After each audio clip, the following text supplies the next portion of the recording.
Աստված օգնական։ Ասված պապա։ Տեր Սահակ, կխնդրեմ ընդհանուր, հա, մեզ մի քանի բառով մեկ ներկայացնեք ընդհանուր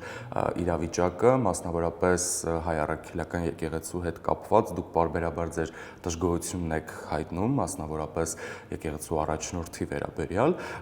ինչու՞ն է կայանում հիմնական խնդիրը ըստ ձեզ, ինչու եք դուք կարծում, որ ամենայն հայոց կաթողիկոսը Գարեգինի երկրորդը որևէ կապ չունի եկեղեցու հետ, այլ ձեր բառերով ասած մաֆիայի կնքահայրն է ու նրան տարբեր, այսպես ասենք, հա, հանցագործությունների մեջ եք մեղադրում։ Ինչու նման կարծիք ունեք վեհապարի մասին։ Ուրեմն նախ եւ առաջ ես ոչ թե կարծիք ունեմ, եթե ես կարծիք ունենայի, ես երբևիցե ոչ լայֆերով, ոչ մամուլ էջերից, չգիտեմ, որքան եք հետևել իմ գործունեությանը այս տարիների ընթացքում, ես բազմիցս եմ մամուլի էջերից խոսել այն մասին, որ եկեղեցում անփառունակ վիճակ է ստեղծվել եւ պայմանավորված է ընդամենը մեկ բանով, որ այսօրվա այսպես ասած օրվա կաթողիկոս կոչեցյալը, որտեղ իրեն կաթողիկոս նույնիսկ անվանելը մեծ մեղք է։ Ինչու՞։ Հայտնվել է գահի վրա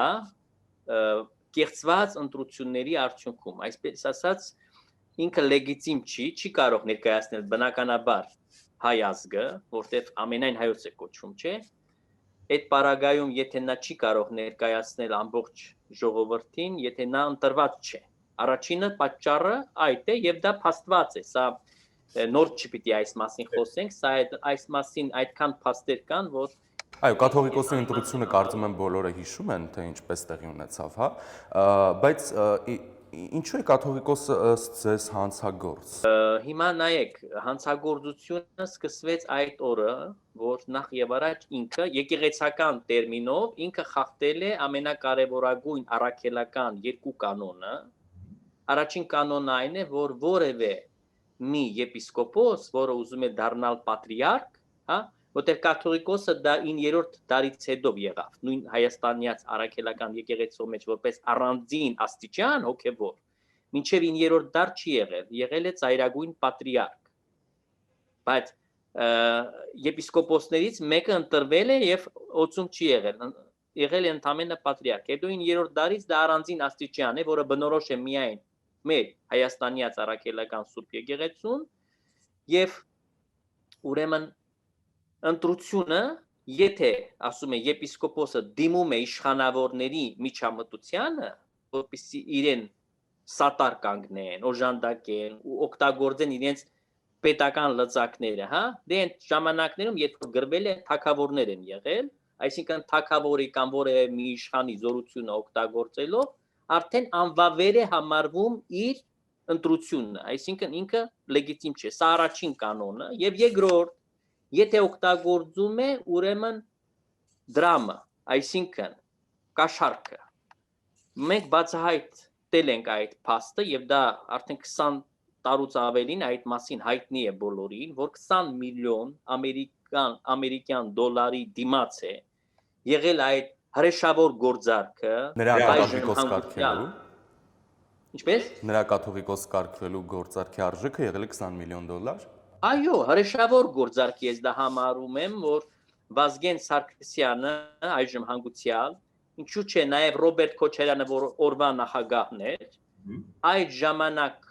պայմանավորվածություն է եղել եւ այդ մասին ընդվզում է եղել 8 բարձրաստիճան հոգեվորականների ինտերնետի մեջ, նրանք իրենց հայտարարությամբ հանդես են եկել, որ պետությունը կոնկրետ գործողություններով ուզում է իշխանության եկեղեցական այդ բարձրագույն պաշտոնի բերել իշխանության գլուխ մի անձի, կոնկրետ Գարեգին Ներսիսյանի մասին էր խոսքը։ Այսինքն սրանք անհերքելի փաստեր են, որոնք մենք ընդամեն արձանագրում ենք, եւ արդեն այստեղից սկսվում է իր հանցագործ գործունեությունը։ Գործունեությունը հանցագործ է երկու, այսպես ասած, բևեռներ ունի դա։ Առաջինը դա աշխարհիկ հանցագործությունների մասին է, որի մասին ես բազմից այսպես ասած արտահայտվում եմ եւ հիմնվում եմ փաստերի վրա։ Ես երբևիցե, եթե ես այսքան տարի խոսեի, հավատացեք ինձ, սիրելի Ժիրայր, երբևիցե որևէ մեկը, որ այդքան լուրջ մեղադրանքներ մեկին ներկայացնել, մանավանդ բարձրաստիճան հոգևոր պաշտոն ունեցող մեկին արդեն 100 անգամ ինձ դատարանը պետք է քաշքշուկ լիներ, պետք է դատարան։ Այսինքն ձեզ որևէ ձևով մայրաթոռը կամ որևէ մեկը չի պատրաստվում տանել դատարան, հա, ձեր Ոչ, իրենք դատարան պատրաստվում են տանեն, իրենք գիտեք այդ ցեղից չեն կարող ազատվել։ Իրենք շատ լավ գիտեն մեղավորությունը, նույնիսկ ես այդ հանցագործությունները, որ թվարկում եմ, սա միայն մեկ մասն է, այսպես ասած այսբերգի երևացող մասն է։ Չերևացող մասին նույնիսկ մենք պատկերացումներ չունենք, կամ ունենում ենք շատ այսպես մշուշոտ ձևով։ Իսկ երկրորդ կողմը շատ ներողություն, ես ուզում եմ հավելել, երկրորդ կողմը այն հոգևոր հանցագործությունների մասին, այսինքն իր հակականոնական գործնեության, որը հակասում է քրիստոնեական վարդապետության, մեր եկեղեցու դավանանքի, որը հակասում է մեր ազգային եկեղեցական բոլոր ավանդություններին, եւ այսպիսով ինքը դառնում է ոչ թե կաթողիկոս, այլ դառնում է հրեշ, ինչպես որ ես իրան բնութագրում եմ, կամ ների ծառա, որ հայտնվել է այս Գրիգոր Լուսավորչի Սուրբ գահի վրա։ Տեսեք, դուք նշում եք, որ ամենայն հայոց կաթողիկոսը Հայաստանում, այսպես ասենք, հորի բարքերի վերադարձի ջատագովն է։ Դուք նշեցիք նաև, որ Գարեգին II գաղտնի հանդիպումներ է ունեցել ավազակապետության, ձեր բառերով ասած, հիմնադիրների Ռոբերտ Քոչարյանի եւ Սերժ Սարգսյանի հետ։ Որտեղից են հասու ձեզ այս տեղեկությունները ու մասնավորապես կարող եք ասել, թե ինչ նպատակով են հանդիպել նրանք։ Ուրեմն նախ եւ առաջ ես պետք է մի բան ասեմ ձեզ, այս պարագայում ես իրավունք չունեմ տալու անունները, ազգանունները այն անձերի, որոնք մեզ այս ինֆորմացիան անմիջապես փոխանցում են։ Լավ, ձեր աղբյուրները չենք բացահայտում։ Այսօր մենք ունենք պայմանավորվածություն, սա ես կարող եմ ակնարկել եւ ներսից են մարդիկ, ովքեր բարձրաստիճան եկեղեցականներն են, եպիսկոպոսները մասնավորապես, եւ նաեւ ես ունեմ մարդիկ, որոնք եւ որոշ շրջանակների քաղաքական մեծ գործիչներ եւ նաեւ իշխանամետ, այսպես ասած, ներկայիս շրջանակներից, որոնց կողմից ես տեղեկանում եմ այս երևույթների մասին, որ ինչ տեղի է ունենում։ Ինչ վերաբերվում է, ինչ նպատակով է եղել, նպատակը ակնհայտ է։ Նպատակը մի բանն է, որ վերարտադրվելու իշխանությանը վերստին գալու, այսինքն իշխանության բռնազավթումը, որ տեղի ունենա, այն եղանակով, որ ես կոչում եմ հիբրիդային տարբերակ, մարտի 1-27 հոկտեմբերի, այս երկուսի մեջտեղն են ուզում անել։ Այսինքն դուք կարծում եք, որ ամենայն հայոց կաթողիկոսը մասնակցում է իշխանության զավթման գործընթացների։ Այո, ինքը բացարձակ ուրեմն այսօրվա իշխանության հետ համաձայն չէ, քանի որ ինքը հանցագործ է, ինքը գողավազակ է, իսկ ինքը ստանդրի կտավներ այս սերժառոբական այդ բանդիտական ռեժիմի նույն ստանդրի կտավներ եւ իրենց հետ շահկապված է բազմաթիվ եւ բազմապիսի հանցագործություններով եւ ոչրագործություններով։ Ես նույնիսկ նշել եմ եւ հիմա պետք է եւս մեկ անգամ շեշտեմ, որ հոդված պետք է օրենսգրքի մեջ ման գանք քրեական, որով իրենք չեն կարող դատել։ Այսինքն բոլոր մնացյալ այդ դրույթներով ինքը համապատասխանում է, որ ցանկացած մի հոդվածի տակ ինքը կարող է այսօր դատվել։ Հասկանում եք։ Լավ, նրա կեղծված, այսպես ասած, ընտրությունից հետո որպես կաթողիկոս, ինչ է արել վեհափառը։ Ինչ հանցագործություններ է արել։ Ի նկատի ունեք հոգևոր ոլորտի մեջ։ Թե հոգևոր, թե աշխարհիկ, եթե նա իշխանության քաղաքական վերնախավի հետ ունի օրինակ ջերմ հարաբերություններ կամ նախկին իշխանության ներկայացուցիչների հետ, դա դեռ չի նշանակում, որ նա ջատագովն է, որպեսզի Հայաստանում իշխանությունը բռնազավթվի, տեղի ունենա նոր հոկտեմբերի 27, մարտի 1, 2003-4 թվականներ։ Շատ բարի։ Ուրեմն հետեւյալը կարող եմ ընդհանրապես ձեզ պատասխանել, ինչ որ դուք ասում եք, սա միայն, այսպես ասած, միամիտը դեռևս այսօր մեր երկրում կգտնվեն նման մարդիկ, եթե անկեղծ է ձեր հարցը, այսինքն ոչ թե որպես չեզոք լրագրողի, այլ եթե դա ուղղակի սովորական մարդ ինձ տա, սովորական Հայաստանի Հանրապետության քաղաքացին, ես կասեի թերևս այս մարդը այդքան միամիտ է կամ անտեղյակ է այս ամենից, որ ակնհայտ չլինեն իր սերտ համագործակցությունը ռոբասերժական բանդիտական ռեժիմի։ Դա արտահայտվել է տարիների ընթացքում։ Եթե հիմա մենք ձեզ հետ խոսանք, ոչ թե 1 ժամ կամ 1.5 ժամ մեր հարցազրույցը կտևի, օրերով ես կարող եմ ձեզ հատորներ ներկայացնել այս մասին, թե ինչեր է նա արել, օրինակ մասնավորապես խոսենք այն մասին, որ նա օտարել է սրբություններ։ Այսինքն Նա վաճառքի է հանել եկեղեցու պատկանող հարստություններ։ Այսինքն ամենայն հայոց կաթողիկոսը գանձագող է։ Գանձագող է, այո։ Նա ոչ թե մենակ գանձագող է, նա թալանել է ամբողջ գանձարանը։ Դա երևակայելի է։ Ժիրայր, ես հասկանում եմ ձեզ, որ դուք երբ նման հարց եք տալիս։ Դուք գիտեք ինչ նմուշների մասին է քնչական մարմիններին, ինչպես։ Դուք գիտեք ինչ նմուշների մասին է խոսքը։ Ում է վաճառել, որքան, ինչ նմուշներ։ Ուրեմն եթե Ռազյանի իմ էջի վրա գտնեք իր հոդվածը, շատ ցայտուն նույնիսկ այնտեղ թվարկվում է, եւ սա միայն մեկ մասն է։ Ես ձեզ կարող եմ ավելին ասել։ Ես դիմել եմ բազմիցս կոչերով քնչական մարմիններին, թող մուտք գործեն Մայրաթոր Սուրբ Էջմիածին եւ սկսեն հաշվապահությունից, այսինքն 21 տարվա ընթացքում նա գրպանել է, նա յուրացրել է միլիոնավոր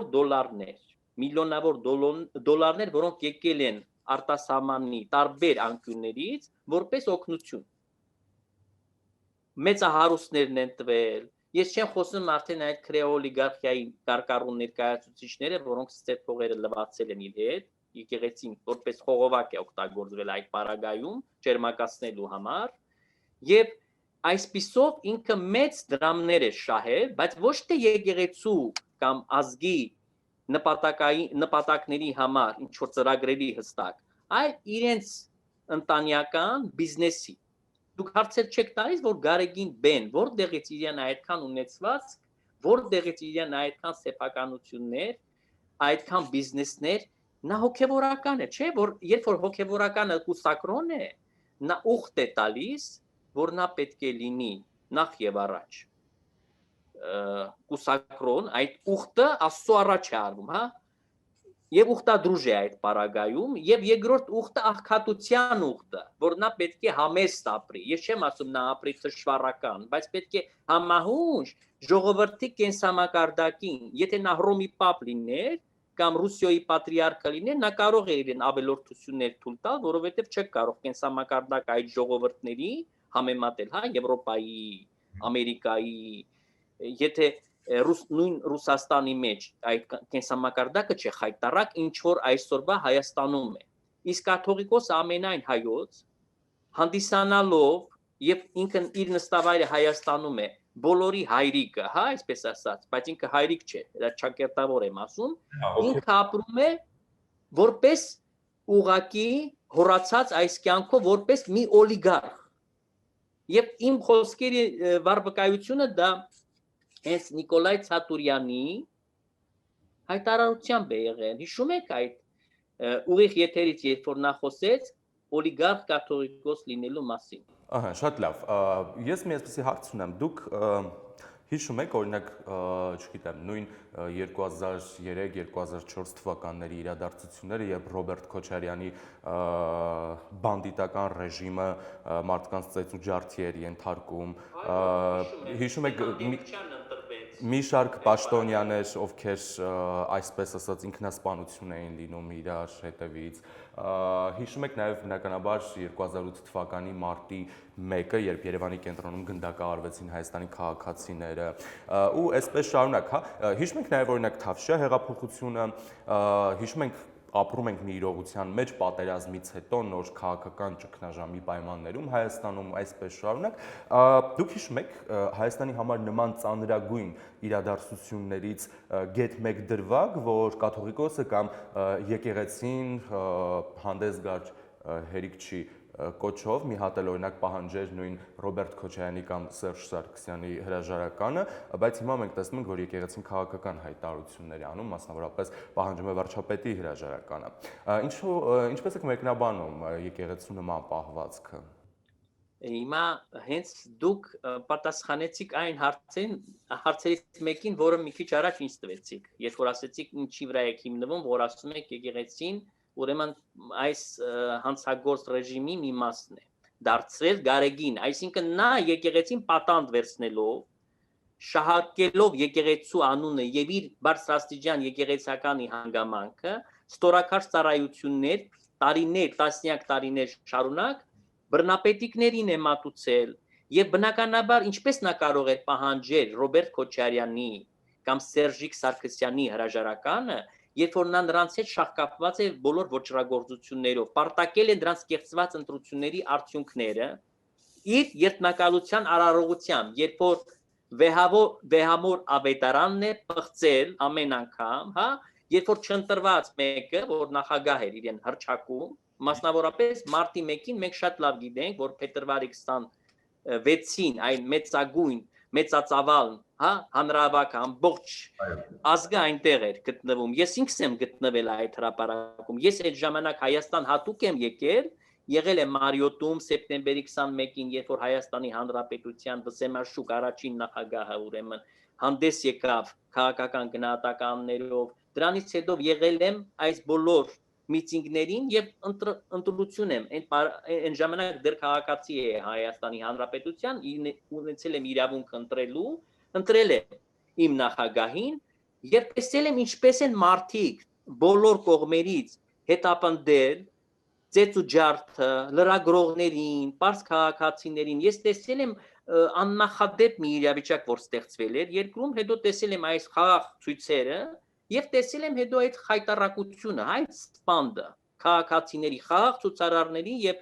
այս 10 զոհերի, չէ, մեր երկրի քաղաքացիների, այս երիտասարդների վերջի վերջով ոչ մեկը դրանց այդ սպանությունների համար պատասխան չի տալիս մինչ օրս, հա։ Այս Ռոբերտ Քոչարյանին տարան բերեցին դատարանները, բայց նույն Գարեգինը դու գիտեք ինչ արեց, նա արգելեց հոգեհանգիստը նույնիսկ, նա արգելեց մարտի 1-ի զոհերի հատուկ հոգեհանգիստը, սա որպես փաստ եմ ձեզ արձանագրում, Երևանի Սուրբ Կաթողիկ եկեղեցում այն ժամանակ հոգևոր հովիվը Տեր-Ավետիս Խաղանա Դանիլյանն էր։ Ուրեմն Մայրաթորից եկան, ասեցին դու պատարակ չես մատուցելու, հոգեհանգիստ դու չպիտի անես, եւ իրանք այնտեղ մի հատ շիլապլաֆ էպեցին, այսինքն չառանձնացրին այս զոհերին, նրանք կարդացին երկար ցուցակ, որոնք նույն այս եկեղեցու հավատացյալները չէին դիմել այս հոգեհանգստի համար, անկապ մարդկանց։ Ես չգիտեմ, նույնիսկ այդ մարդիկ կային թե չէ այնտեղ, ներկա գտնվել են հարազատներ այդ հանգուցյալների, եւ այսպիսով իրանք ջնջել են մարտի 1-ի հիշատակը սուրբ։ Դե հիմա Գարեգինը պահանջում է հրաժարականը վարչապետի, քաղաքական եկեղեցին կոչերով է հանդես գալի, ինչպես նաև մենք տեսանք, որ Շիրակի թեմի առաջնորդը, ինչպիսի վերաբերմունք ցույց տվեց Հայաստանի քաղաքական իշխանությանը իդեմս վարչապետի, Սյունիքում մենք տեսանք եկեղեցականը ինչպես արհամարեց վարչապետին ու այսպես շարունակ։ Արդյոք հոգևորականների կամ եկեղեցու նման պահվածքը մոռացաք Պարքև arczepiskopos Martirosyan-ի անեծքները, որ նա թափեց Նիկոլ Փաշինյանի վրա, դուք մոռացաք բացի այդ Մարտունու Խաղանայի այդ խուժան, ոնց որ մի ղասապ, ես ինչ ասեմ, այս մարդու տեսքը սփատը տեսել եք, նայեք մի հատ եւ պատկերացում ունեցեք, ինչպեսին հոգեվորական լինում է, նույնիսկ արտակնապես նա ոչ մի բանով նման չի հոգեվորական։ Լավ, այստեղ ես ուզում եմ ոչ թե նրանց ավելին պիտի ասեմ։ Ինձ թեմի առաջնորդը իրավունք չուներ միտինգի գալու։ Իր տարածքը չի դա։ Հասկանում եք։ Նա Գյումրիում միտինգ չէր, միտինգը Երևանում էր, ինչ գործ ուներ նա այնտեղ։ Լավ, եթե այդ հանգամանքները դնենք մի կողմ, այնուամենայնիվ եկեղեցում մենք տեսանք ինչպիսի պահվածք հոգևորականները դրսևորեցին, երբ վարչապետը այդտեղ էր, հա, Աստծո տանը։ Պետք է այստեղ տարանջատել եկեղեցու հոգևորականի վերաբերմունքը մարդուն կամ ի պաշտոնե նրա չգիտեմ, կատարած գործողություններից ելնելով։ Նկատի ունեմ եկեղեցին,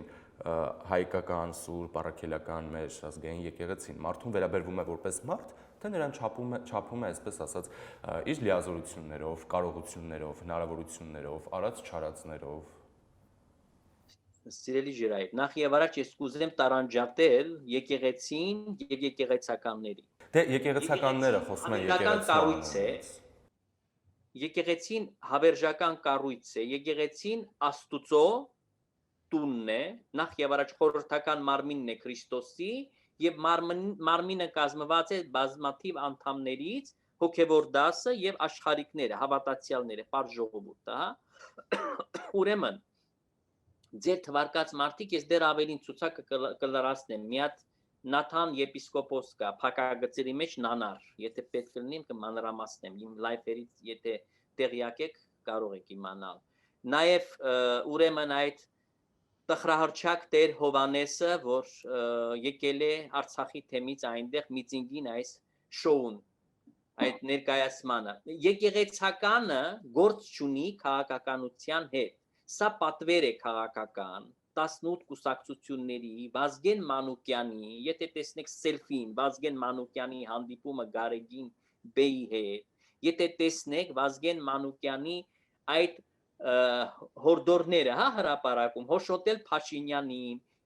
առաջի տիկնոջը, որ հավակնում է լինել այդ վարդը, հա, իր տիկինը, որ ասում է մաղթանք Փաշինյանին, հա, Գառնիկ Իսագուլյանի հայտարարությունը, որ $1 միլիոն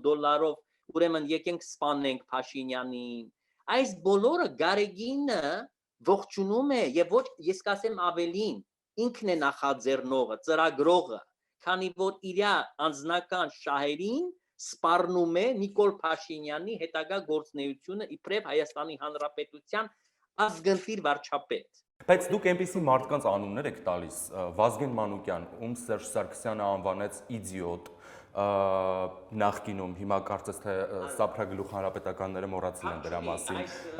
Գառնիկ Իսագուլյան մարդիկ, ովքեր նույն Գառնիկ Իսագուլյանը, հա, առավոտից երեկո զուտ զբաղված են fake news-երի ապատեղեկատվության տարածմամբ եւ այլն, ու նրանք ռացիոնալ դաշտում ոչինչ անել չեն կարող։ Նրանցը ապատեղեկատվությունն է, նրանցը հենց այդ հոշոտելը, սա անելը, նա անելը, որովհետեւ եթե տեսնենք ովքեր են հավաքված հրապարակում, նույն Բարգավաճը, Դաշնակները, հանրապետականները, Քոչարյանականները, այս մարդիկ հենց այդպես են պահել այդ իշխանությունը, սպանելով, հոշոտելով, գնդակահարելով բոլորին ու այսպես շարունակ, հա։ Սա ուզում եմ ասեմ տրամաբանության մեջ է, բայց ինչպես կարող են այս մարդիկ, որոնք թե քաղաքականապես են սպառված, թե նաև որևէ սոցիալական հենարան չունեն, ինչպես կարող են այս մարդիկ լուծել որևէ հարց, առավելևս իշխանության զավթման, որ մի հատ էլ կաթողիկոսը հույսը դրած լիներ հրապարակում հավաքվածների, ինչպես իրենք են ժողովրդին անվանում ժեղ, այդ ժեղի վրա։ Այդ հարցի պատասխանը, որպեսզի դուք ձեզ համար հստակ դառնա, ինչի համար է ինքը հույսը դրել, ինքը հույսը դնում է միշտ օրվա իշխանության վրա, հա, բայց այստեղ ինչու՞մն է հարցը։ Օրվա իշխանությունը այսօր վտանգված է այս սրիկաների գործառույթներով, այսինքն նրանք ընդունակ են ամենասոսկալի սցենարին, պատրաստ են ամեն ինչին, դուք հասկացեք, որ Հայաստանի մեջ այսօր այդ սիցիլիական մաֆիա հասկացողությունը, հայ սպրուտը, այս մարդիկ 20 տարի այդ քաղաքական մշակույթն են մտցրել։ Դուք շատ ճիշտ դիտարկեցիք, որ դրանք այդ բանը արել են իրենց իշխանության օրոք։ Իսկ ինքը նրանց մասն է եղել, այսինքն կցորդն է եղել այդ ավազակային իշխանությունների։ Եվ այսօր եթե նա չպաշտպանի եւ չհովանավորի իրենց գործնեությունը, ապա նրանք իր վտանգը, այսպես ասած, անվտանգության հարցը կա։ Իրենք կվնասեն իրենք սպառնում են։ Ես ձեզ ասեմ ավելին։ Արթուր Վանեցյանը նյութերը, որը վերաբերվում է Գարեգին Բեին, այս բոլոր ազգային անվտանգության ծառայության մեջ պահված, արխիվավորված, նա վաճառել է Գարեգինին, որպեսզի այդ դոսիեները անհայտանան ԱԱԾ-ից։ Բայց ինքը մոռացել է մեկ բան, որ Գորիկ Հակոբյանը մինչ այդ ինքը ոչ նա չեկիստ էր, հա, այդ արդեն այժմ հանգուցյալ, նա այդ բնավորությունը ուներ, որ արխիվավորում էր բոլոր նյութերի պատճենները, նա ունի նաև իր անձնական արխիվներում պահված։ Գորիկ Հակոբյանը։ Այո, Գորիկ Հակոբյանը, որտեղ Գորիկ Հակոբյանը բոլորի վրա նյութեր հավաքում։ Դե եթե Գորիկ Հակոբյանը ունի նյութերի պատճեններ եւ այլն, կարծում եմ այդ տեղեկությունը պետք է լինի օրինակ Սերժ Սարգսյանի ձեռքում։